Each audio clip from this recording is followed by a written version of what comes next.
What is going on, guys? Brando Commando back with another video, and today we're gonna make an updated build on the Shadow Hunter. It's been a while since I covered the Shadow Hunter, and I just figured I'll go over some changes so you guys aren't looking at the old video. So let's start off. I'm just gonna recap on everything too, and then also I'll add in the small changes that I made. Um, So let's start off. So first we're going to talk about the subclass. So pretty much, if you're wanting like just for damage, which is good for like in U11, the Prime World, to me you want to have all the damage you can get. So like all the light you can get basically. Uh, so pretty much, you're going to want to run Solarian. You get 140 light, so it's just basically a flat, damage increase. Now, the other option, some people, if you want flasks, you can run the Knight. That one's not too bad. And then, let's see. Where is... Okay, so we also have Candy Barb is good for movement speed. But pretty much, the main one that you're going to want to run is going to be Solarian. Just because in a lot of these U11, the newest, like the Prime World, the Upland biome, it's pretty difficult biome. So you're gonna want all the damage you can get. So try and go for Solarian. So get your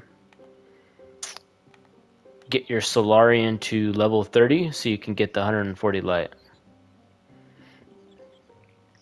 All right, then we jump over to the ultimate ability. So pretty much, I barely use the ultimate ability. It's just not, the ultimate ability is it's not as good as what it seems. Like I've tested it on Leviathans, but I don't even really use it anymore. So I'll kind of go into it later when I talk about the ring and the hidden effects and stuff. But Sun Snare, okay, Sun Snare is really good. So I use Sun Snare to basically for the AoE. So a lot of people think the Shadow Hunter's AoE isn't good, but with Sun Snare it's actually pretty good. So let me quickly show you a demonstration. Oop. Let me change my field of view. So I'm just looking for a cursed skull here. Ones that have three enemies. Let's see. So boom, right there. So I let the Sun Snares do the work there. Basically, you start the cursed skull, you hit your flask, and then you hit R1 as many times as you can, because then they'll spawn in. So watch, flask, boom, just keep spamming, boom. See, they're dead. That easy.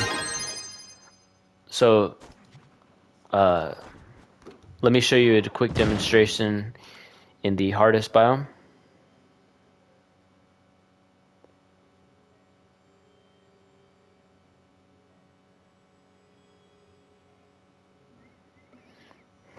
If it can load here.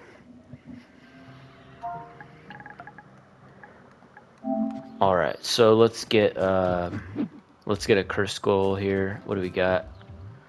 Looks like a boss there. Oh, another thing too with the Sun Snare, if it's a boss that like, so in U11 Geode, like all the little mini bosses in the dungeon are like really squishy now. Like we can kill them fast, but in here in this biome, everything's a little bit more beefier. So I start off my fight with the R1 ability. So just something to know. The reason why is because it immediately puts like basically a debuff on him. You'll see the curse mark over the enemy's head. So watch. Boom. So that's how I started off with the R1 ability. So I don't just use it for AoE. So like here, we'll do it again. Hit my flask, boom.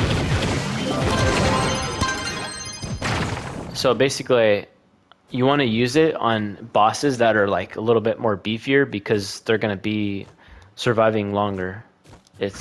But if it's like just like U11 Geo topside, I'm just gonna pop my flask and spray the boss because they're so weak.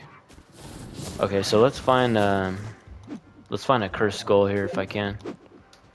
Nope.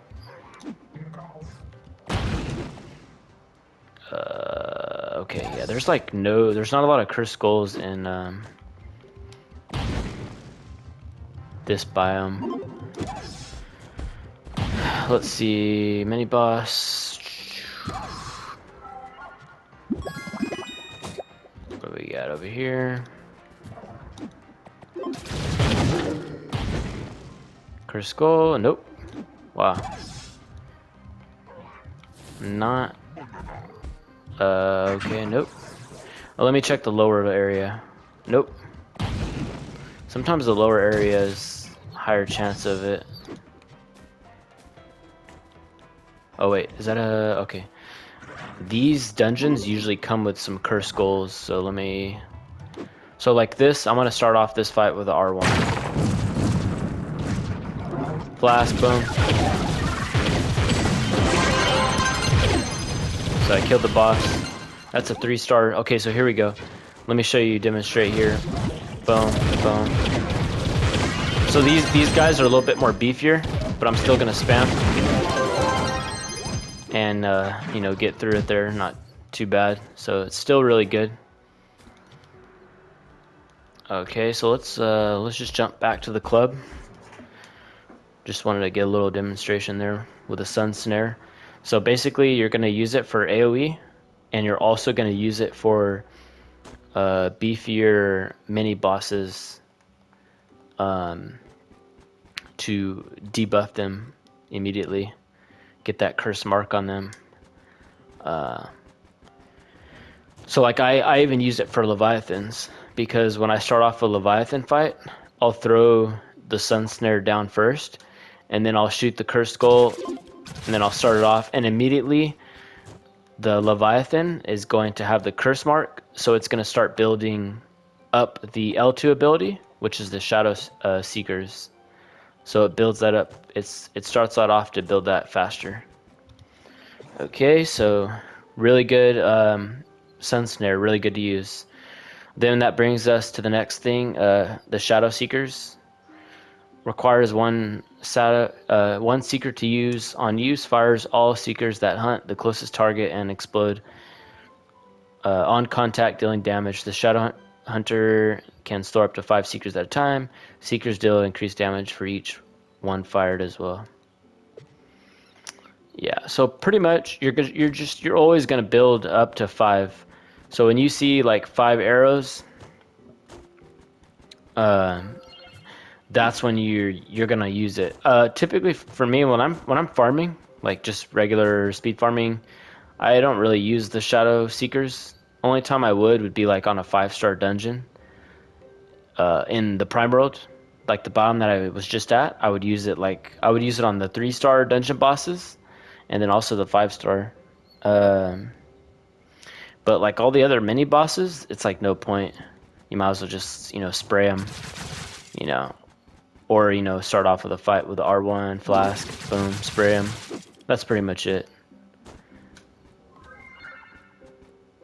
So let's move on to the next part. This is just the general like Shadow Hunter innate ability. So basically, it just says nearby enemies periodically receive a shadow mark. So see how notice it says periodically? So like if I just go into a fight and I'm just shooting, eventually it will get a shadow mark. But the sun snare puts a shadow mark immediately. That's why I use it for Leviathans, and that's why I use it for the beefier bosses in U11. So it's good with a Shadow Hunter. Is a lot of the abilities have are useful. Okay, so increasing damage done to them as well as making them visible through walls When the Shadow Hunter uses a basic attack on shadow marked targets, a small explosion is triggered at the target, and the Shadow Hunter will gain 1 Seeker. Additionally, when dodging, the Shadow Hunter gains a movement speed for a short time. So that was after the rework. When you roll with your dodge, you know you get movement speed. It goes up by a lot too. So look at that, 178. And then goes back down, 127. So a lot of movement speed we get there. That's why Shadow Hunter is one of the best speed farmers, and it's pretty good at damage too. So let's jump over to the gear. So for the gear, the best what you're gonna want is movement speed, physical damage, or magic fine. I'm just going for damage. Like I'm not tripping on magic fine. I already have 11,500, so I'm not really tripping. I don't need it like anymore right now, so it's like whatever. So I go movement speed, I get physical damage, and then I get critical damage. Over here, there's no option for physical damage, so that's why I do movement speed, magic fine, critical damage, and then over here, same thing, movement speed, magic fine, critical damage. So I don't do attack speed. Some people like to do attack speed just for the ultimate ability, which is the L1 right here. So I don't even use the ultimate at all because I tested it in Leviathans. I started out the fight, I used my ultimate, and I was fighting, and I got actually a worse time. I got worse time, and then sometimes like the same time. So I'm like, why am I doing all this? You know, ultimate, um, and on top of that, uh, for the ring effect too, right? So the tactical seekers, I use the ring effect too, like, oh, you know, it's supposed to increase damage, but I tested it out and it did not do increase my to have a faster kill time for Leviathan or anything. Like literally, if you just spray, you know, so you start off the fight, you put the R1, mark the Leviathan, just start spraying, hitting your flasks periodically.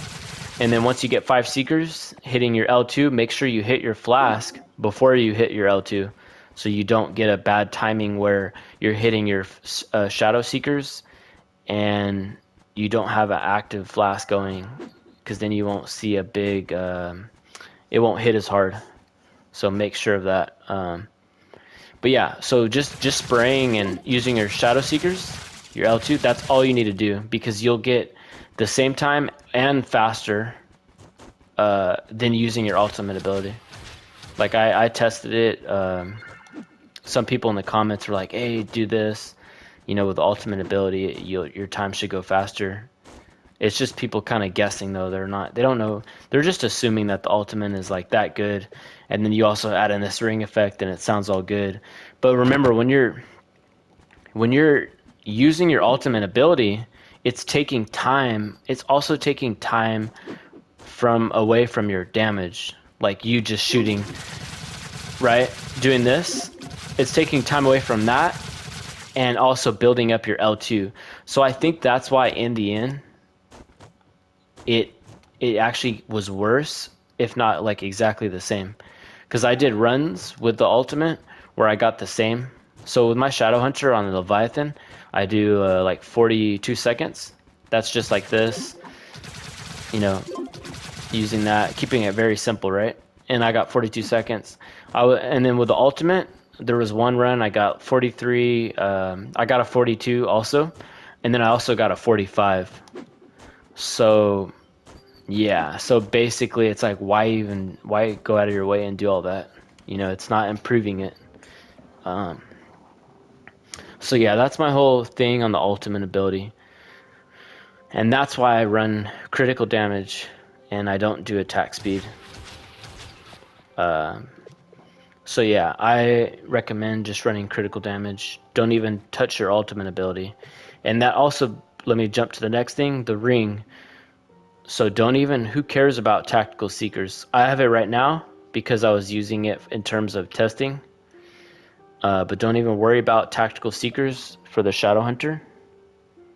Um, there's no reason to use it. Out of the 3 hidden effects, the best one would actually be sneaky traps. You could utilize that one. I mean, honestly, the main thing of a ring, if you're going for a shadow hunter, is it's not even the hidden effects. You could have any physical damage ring, right? The main thing is that you get the stat of energy regen. So, like for example, my knight, right? Look at it's physical damage, light, C4, energy regen. So if you're, let's say you were a knight main and you're like, oh, I'm gonna play on my shadow hunter, you could easily just use this ring on your shadow hunter and it would be really good, because that's all you want for your shadow hunter is energy regen, because it helps you spam your sun snares right here. So you look at, if I didn't have energy regen, I couldn't do this, and it helps. It helps out the AoE a lot in Shadow Hunter, so you don't have to deal, um, you know, so you can clear out ads faster. So yeah, don't trip on, just focus on energy regen. And then if you want to get really picky and add in a little bit to your little playstyle, you could do the hidden effect and you could get sneaky traps and then an energy regen. And all sneaky traps does is every 5 seconds. So it has a cooldown of 5 seconds. So like right when I dodge, what it's going to do is when I dodge, it's going to drop a sun snare. So it's just another sun snare, but it's only every 5 seconds. That's not even close to like having energy regen and getting it back faster. So let's jump to the ally. This is 100% the one you want to use, Scorpius. Um, 400 light, 25% physical damage, gain 15% health when a nearby enemy dies, and then gain movement speed boost when a nearby enemy dies. So really good Scorpius. And Scorpius you get from the star chart. I'm gonna start showing some stuff so you guys don't have to ask, so you know where it's at. Scorpius, let me find it right here. So I have Scorpius. It's technically I don't have this unlocked. Like as of right now, I'm not using it, but it's because at one point I reset my skill points and I just went to this area and I got it real quick and then I reset. Because once you reset, you're still gonna keep the ally because it grants you the ally. So that's how you get Scorpius. Here's the banner, the permatorch. You get that from U10 Leviathans. You want to farm that. 900 light, physical damage, movement speed. We got the food, 300 light. The best one is technically Angler's Grill in here, and it has 400 light ones, as you can see. But they're hard. They're pretty annoying to keep on crafting. So they don't. Yeah, it's not practical to have like. It's hard to get a bunch of these. So. For most people at least, there might be some people that have a lot of these. Maybe they have these mats from gardening, but then even then, premium canfish, you have to get a bunch of that. You have to loot. You have to fish and get rare fish. So I mean that's kind of annoying to do. So the only other option I think is you could buy it from the marketplace. So I don't know. It's just too much going on. So the 300 light one, the one you get from Delves, is your best bet. For Flasks, you're gonna run Conjurer's Crucible. Uh, is good for speed farming. For bosses or harder stuff, I use Death Defying, or I can use Elysian Bandolier if I want more flasks. Let me show you real quick. 33 flasks. So there's that. Emblems, you're always going to use Martial, and the only one you switch out here is Trailblazing for speed farming. And if I'm doing a Leviathan, I'm just going to switch to Shadow Strike, just because it gives me some extra damage. So for the mount, Volatile Bounder is a must. It really helps out speed farming. You get this from the Bomber Bench.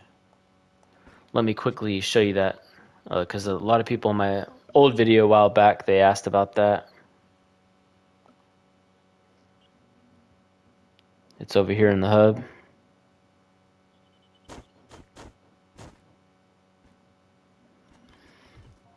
Okay, let's see. So just head over here.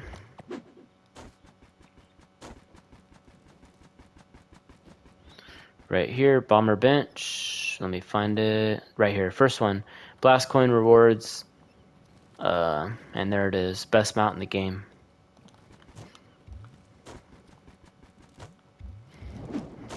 So there's that. Let's head back to the club.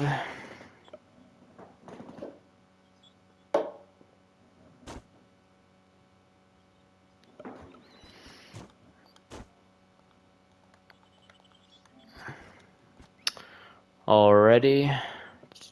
So we covered that. None of this stuff down here matters. So let's see. We covered everything. Gear, banner. Okay, so let's move over to the gems. So the gems, I'm going to talk abilities first. So Berserk Battler. So with a Shadow Hunter, if you want the damage, you're going to run Berserk Battler. It's going to help damage-wise, right? If you want to, for like the speed, movement speed, you're going to want Vampirian Vanquisher. So I have these. To me, it's good to have both of them. Since the Shadow Hunter is so fast already, like watch. So my base movement speed is 127. With a dodge and hitting a flask, look how high it goes. So dodge, flask, 206. That's already like way faster than like a lot of other classes, right? So I don't even use Vampirian really at all. I'm always using Berserk Battler just for that damage. Because it helps with a Shadow Hunter. It works better on the Shadow Hunter because the Shadow Hunter shoots so fast. Because damaging causes a frenzy state, adding a small increased attack speed and light, and then continued damage to enemies extends the frenzy state. So like in bosses, it's really good. Okay, so there's the class gem, Shadow Blitz. Basic attack becomes a rapid fire stream. So as you can see right there. Okay, so then we have the so for the next really important one, Power Disc. So this makes it really good for farming. Um, it's pretty much your most important in Power Gem is Power Disc because it helps with movement speed and also gives you some close proximity damage. It will spawn the red ring. Okay, so here's the next one. This is a change too from my old Shadow Hunter build. So my first change that was different was energy regen on my ring and talking about like how to utilize sun snares because I didn't really realize that before. So that's kind of my big change now is the whole the ring to go for energy regen and the sun snare. And the other change is for Shadow Hunters. I recommend you need to use Stinging Curse. So what this helps with is boss damage. So like Leviathans. Dealing damage applies damage over time effects to enemies. So with a Shadow Hunter, this stacks up very fast, like the dots, to reach your higher cap for your damage, your dot damage. It stacks up fast because the Shadow Hunter is like the fastest attacking class in the game. And this gem doesn't have a cooldown, which is good because every other gem and power gem has a cooldown. So that's why like I don't use explosive epilogue anymore because the explosive epilogue is just like after killing an enemy it explodes, right? And but it has a cooldown. That's what sucks. And that's only good for ads like. And ads are already easy enough with Sun Snare, so it's like it's unnecessary. So this gem right here is the next best one, especially for the Shadow Hunter. So okay, so let's get into the actual stats here. So light is going to be physical damage, critical damage, and light. And the 3 little pearls there, as you can see, I have 3 on light. You're going to want all your pearls on light. So boom, light, light, because light is like really important for damage. So there's that. Now let's go over to the yellow one, the air gems. You're going to have critical damage, physical damage, and critical hit. And that's going to be for all the rest of your gems. So critical damage, physical damage, critical hit. Now once your critical hit starts to go over 100, so you can see 104. So I'm at 104, right? Once I get to, let's just say, okay, look at once I get to 113. Once I get to 113, I'm going to change this and use a Chaos Spark, and I'm going to change it to health. Because the max for critical hit is 100. So I don't want to go, there's no point of going above. You might as well get more health. That's how my health got higher. So look at, I have health here. Where else? Got health there. Health right there. Got health there. So look, I have a lot of health. That's how I have 3.2 mil health. So for the rest of the pearls on your gems, critical damage. So for critical damage, it's going to be a 9x9 ratio. So I'm going to have 9 pearls into critical damage and 9 into physical damage. So if we count here, 1, 2, 3, 4, 5, 6, 7, 8, 9. Yeah, so for the smaller ones, the lesser gems, it's going to be 9x9. So I got 9 critical, and then it's also 9 into physical damage. Now for the empowered ones, the yellow, blue, red, it's going to be a 6x3 ratio. 6 physical damage, 3 critical. So 1, 2, 3, 4, 5, 6. That's physical damage 6, and then, the critical damage was 3. So there you have it. That's how you want to do your gems, and this is like pretty much this is a perfect Shadowhunter build. Let me show you my stats real quick. So there it is, pretty good. 743k physical damage, 3.2 mil health, movement speed 127, attack speed, just ignore that. Shadowhunter doesn't even apply. It only applies to the ultimate ability, which I talked about. It's pretty much pointless to use. Critical hits above 100. Critical damage is pretty good, almost 2,900. Okay, magic fine 11,500. Flask capacity 23. Light 10,870. So that is where my stats are looking like. And this is where I'm at though on the star chart, because the star chart helped out a lot. So I have celestial spheres. I've used 28, and the max you can get is 40. So I'm 12 more and I'll be max. But basically, the first thing I do when I get my next celestial sphere is I'm going to finish off and get this 50 light right here. But basically, the best way for a shadow hunter to put your celestial fears in the tree is you're gonna head. I would say doing priority. I would head down. I would actually head down here first to get your movement speed. Depends what you're looking for. So if you head down here, you're focusing on getting your movement speed first. If you head over here into these, you're focusing on getting your light.